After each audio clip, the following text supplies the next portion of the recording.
Hoje resolveremos o problema denominado Diagonal Difference. Vamos começar lendo o enunciado. Dada uma matriz quadrada, ou seja, uma matriz que tem o número de linhas igual ao número de colunas, calcular a diferença absoluta da soma de suas diagonais. Por exemplo, essa matriz aqui, ela é matriz quadrada porque ela tem 3 linhas e 3 colunas. Nosso objetivo é calcular a diferença entre a soma dos elementos da diagonal principal e da diagonal secundária.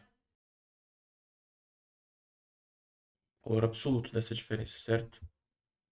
Ou seja, se der negativo, a gente vai pegar somente a parte absoluta.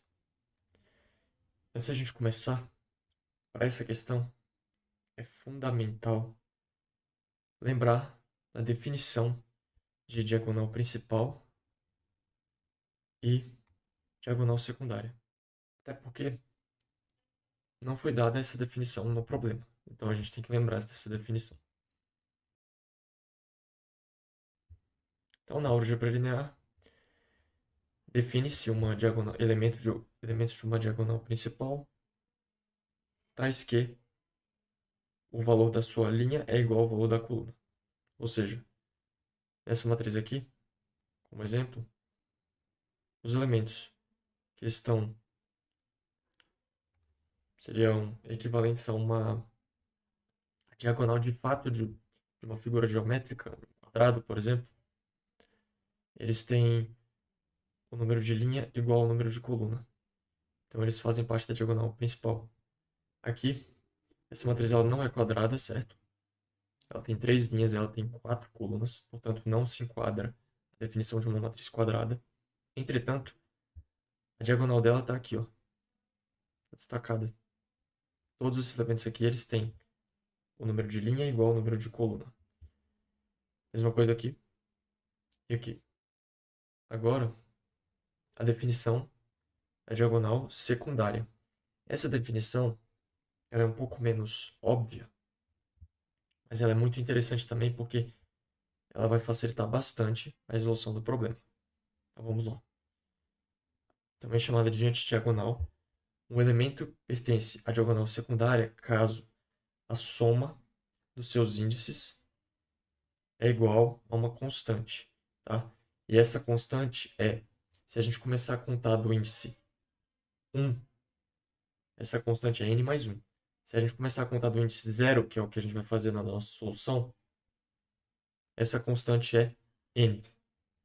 Bacana?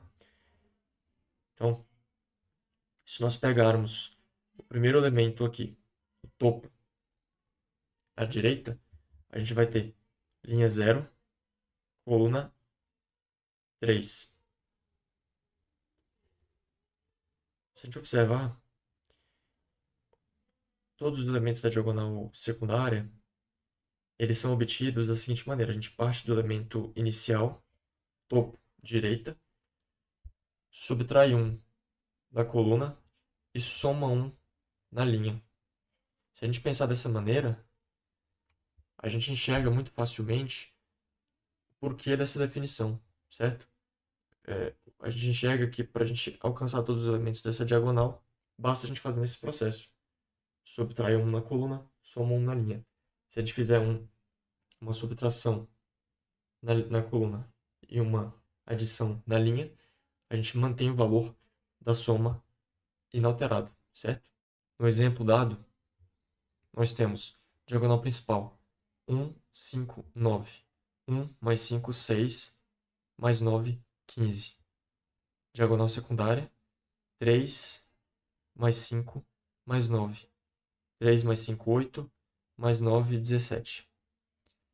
A diferença, 15 menos 17. Menos 2, só que nós queremos o valor absoluto. Portanto, 2. A função que nós vamos implementar chama-se Diagonal Difference. Ela recebe um array como entrada. A gente vai supor que esse array ele vai receber elementos que também são arrays do mesmo tamanho que o número de elementos que ele tem, ou seja, a gente vai supor que é uma matriz quadrada, tá? Não vamos verificar isso. É claro, numa situação real, vamos colocar assim, é sempre importante verificarmos os inputs que são fornecidos pelo usuário. No caso aqui, vamos partir do pressuposto que o usuário vai colocar os valores adequados. Retorno é um inteiro, que é a diferença absoluta, portanto, inclusive é um inteiro positivo. Formato do input, a gente já descreveu. Constraints, ou seja, as restrições. Basicamente, todo e qualquer elemento da nossa matriz, ele está entre -100 e 100. Além disso, não sabemos qual o tamanho máximo dessa matriz, ou seja, o valor de n. Portanto, vamos partir do pressuposto que o i32 é mais do que suficiente para isso. Vamos então para o problema. Vamos para a primeira solução. Solução força bruta. Eu vou passar por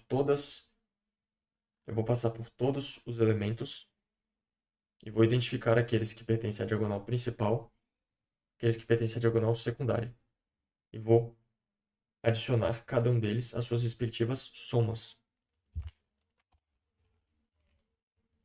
Para início, vamos criar então duas variáveis que vão armazenar os valores somados para cada uma das diagonais. Para percorrermos o array,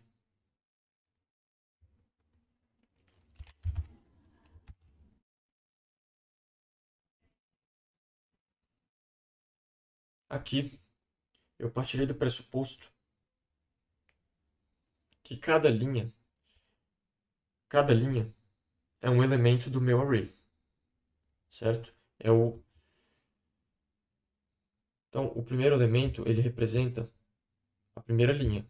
O segundo elemento representa a segunda linha. O terceiro elemento representa a terceira linha e assim por diante. Dentro de cada linha, eu vou percorrer as colunas.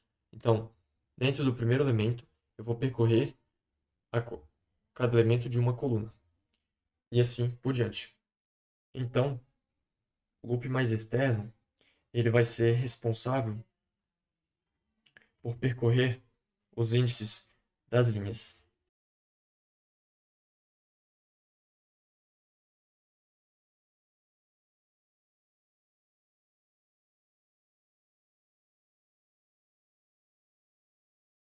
Eu gosto sempre de fazer um teste também.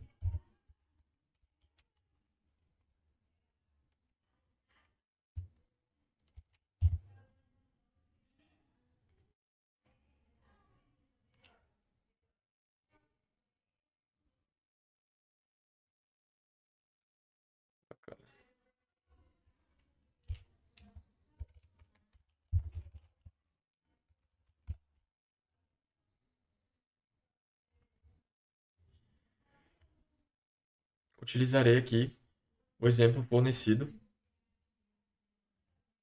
no enunciado.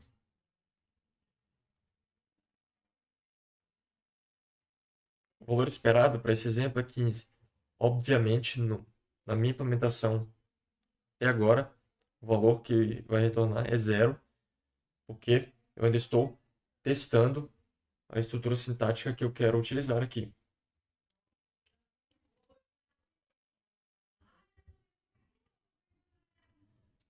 Linha 0, linha 1, linha 2, perfeito. Da maneira como esperado. Vamos fazer agora o loop interno e vamos verificar se a gente está percorrendo os elementos na ordem que nós queremos percorrer.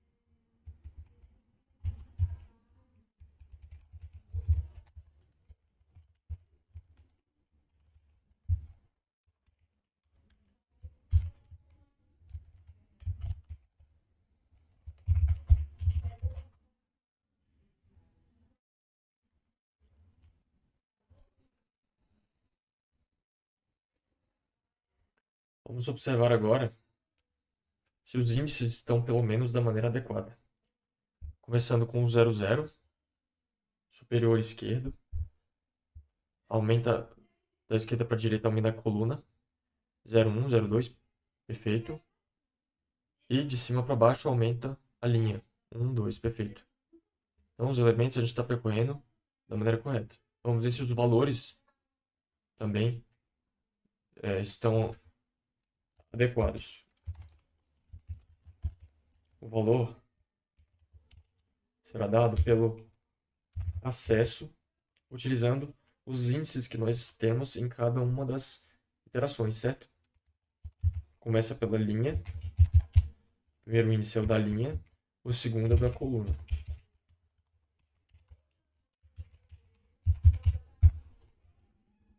Agora vamos observar se os valores para cada elemento específico correspondem com os valores da nossa matriz.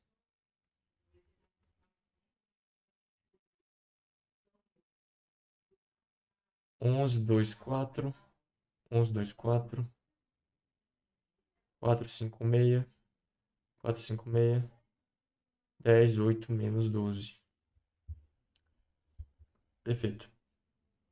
Fizemos aqui uma checagem de sanidade, para ver se está tudo certo. Vamos para a segunda parte do problema.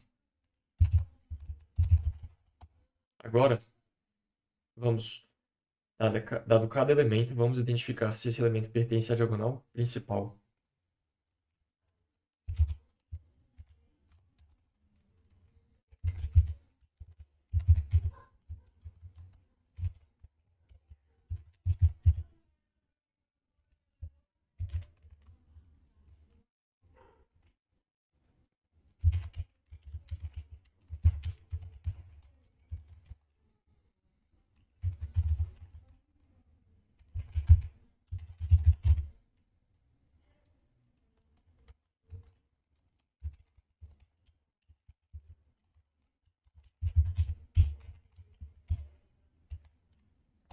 E vamos verificar se também pertence à diagonal secundária. É importante.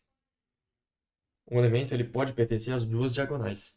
Isso vai acontecer com um único elemento, certo?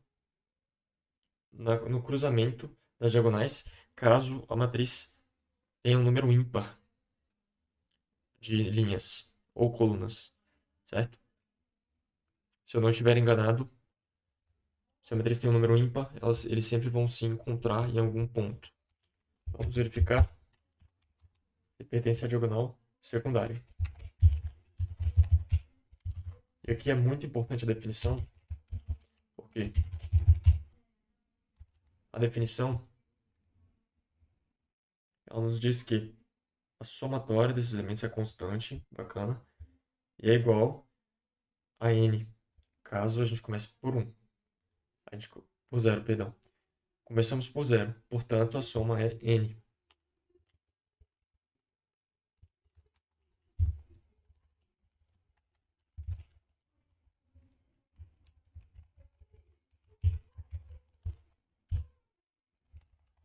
Bacana.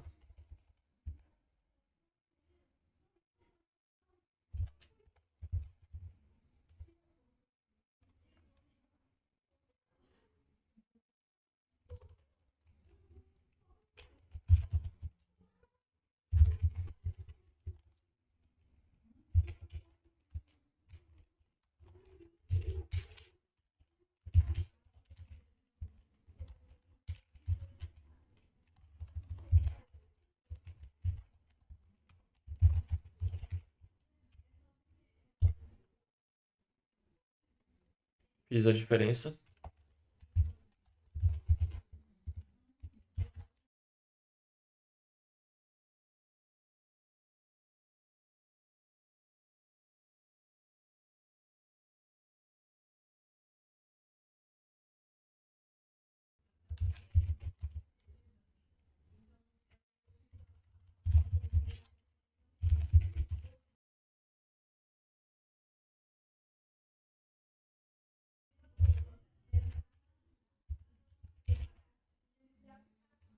Vamos observar aqui. Aqui eu faço a diferença. Se o resultado é maior ou igual a zero, eu retorno o resultado. Caso contrário, eu retorno menos o resultado. Lembrando que em Rust, a última linha, certo? A última expressão, caso ela não tenha ponto e vírgula, ela automaticamente será retornada. É exatamente isso que eu faço aqui.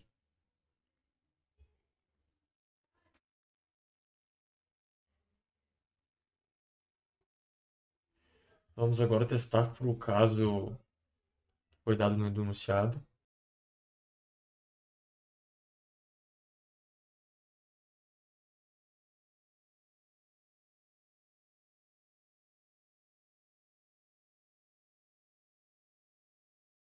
Esqueci do abertura e fechamento de chaves.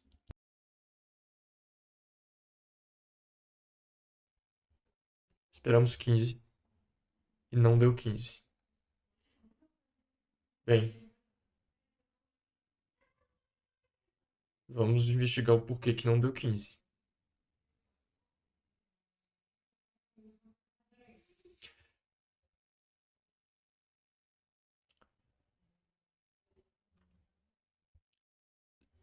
Na verdade, vamos lá.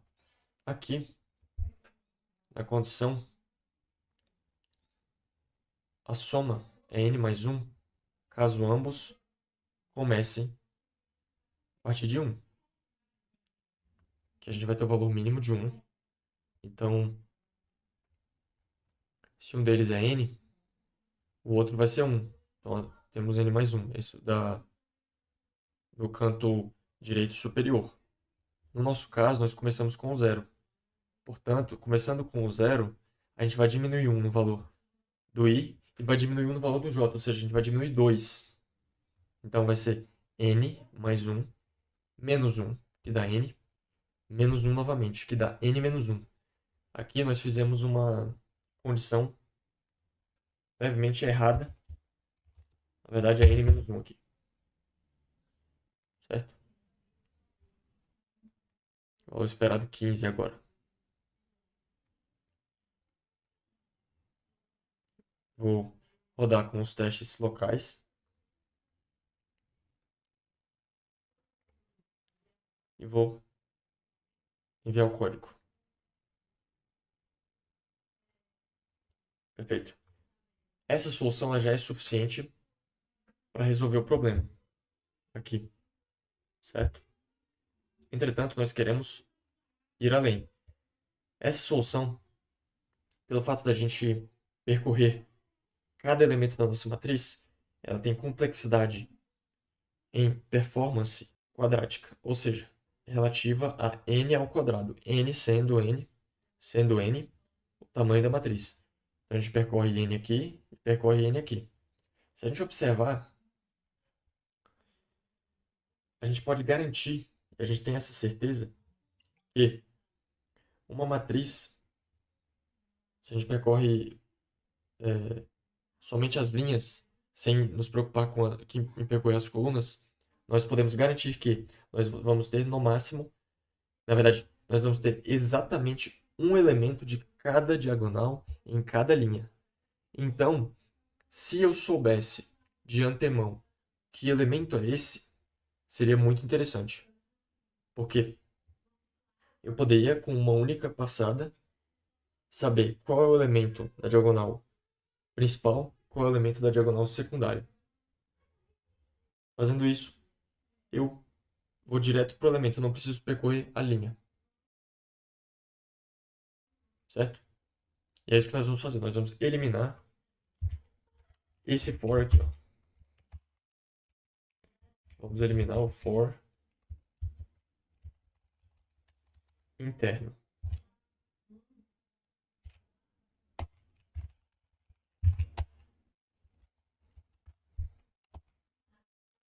Bem, agora nos resta saber como que eu sei,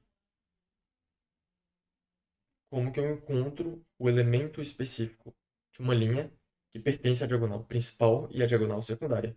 A diagonal secundária é muito simples, basta eu usar a definição. Se eu estou na linha tal, qual a definição? É que o elemento que está na linha tal e tem a coluna tal com um valor, ele pertence à diagonal principal. Então, basta eu fazer o seguinte.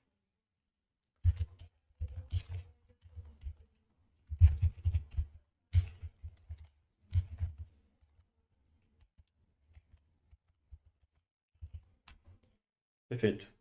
Diagonal principal é trivial e é muito direto.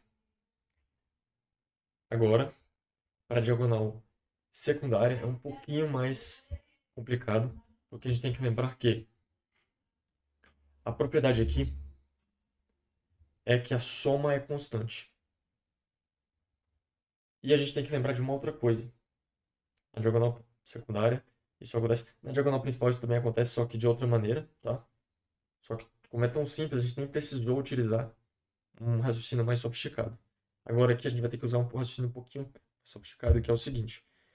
A gente começa aqui no topo, parte direita, certo? Linha 0, coluna 3. O que eu faço para ir para o próximo elemento? Quando eu incremento a minha linha, o que eu faço? Eu subtraio um elemento da coluna.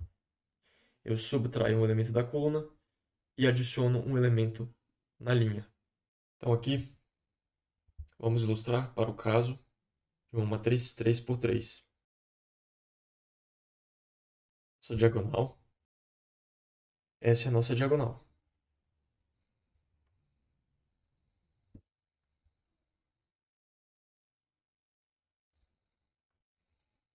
Vamos lá. Vamos fazer para o primeiro elemento. Primeiro elemento, 7. Qual o próximo elemento da diagonal secundária? 5. Para a gente chegar no 5, a gente faz o quê? A gente subtrai 1 da coluna, soma 1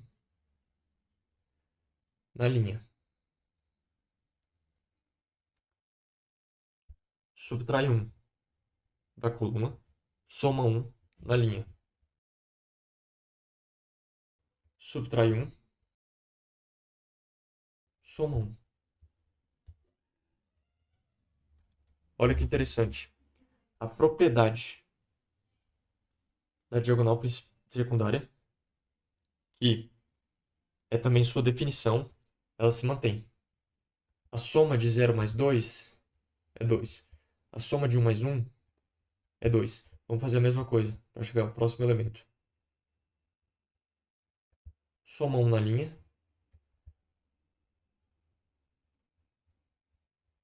Subtrai 1 na coluna.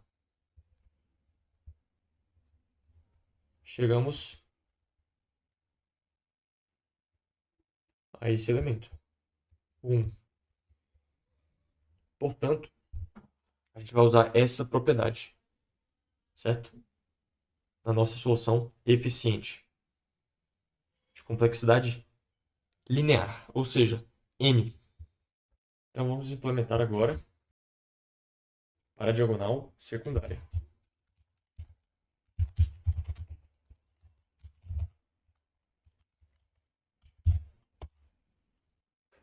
Vamos começar pelo elemento da direita, topo.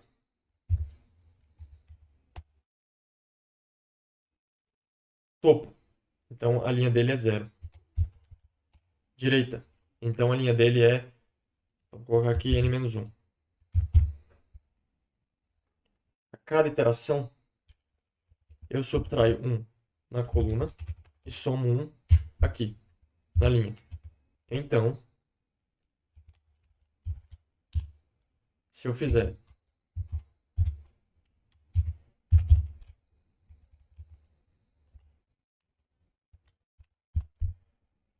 a linha igual a i, a linha está satisfeita, certo? Por quê? Porque se a minha linha é igual a i, e o i ele vai de 0 até n-1, adicionando 1 a cada iteração, a minha linha está satisfeita aqui. Agora, e a coluna? Como que eu faço então com a coluna? Eu começo com o valor inicial dela, n-1, certo? Lembrando, topo, direita, coluna n-1. E aí eu tenho que subtrair 1 a cada rodada. Então eu subtraio i. Pegou? O valor inicial, topo direito, n-1. Subtraio o valor da iteração, porque assim eu consigo satisfazer a condição da diagonal secundária. Vamos testar essa solução.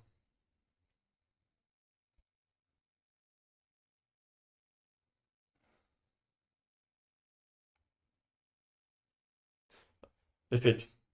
Eu esqueci de... Então aqui agora eu estou somando esse valor ao valor original da variável. Eu esqueci de fazer a operação correta e eu acabei colocando uma atribuição pura. Vamos rodar de novo.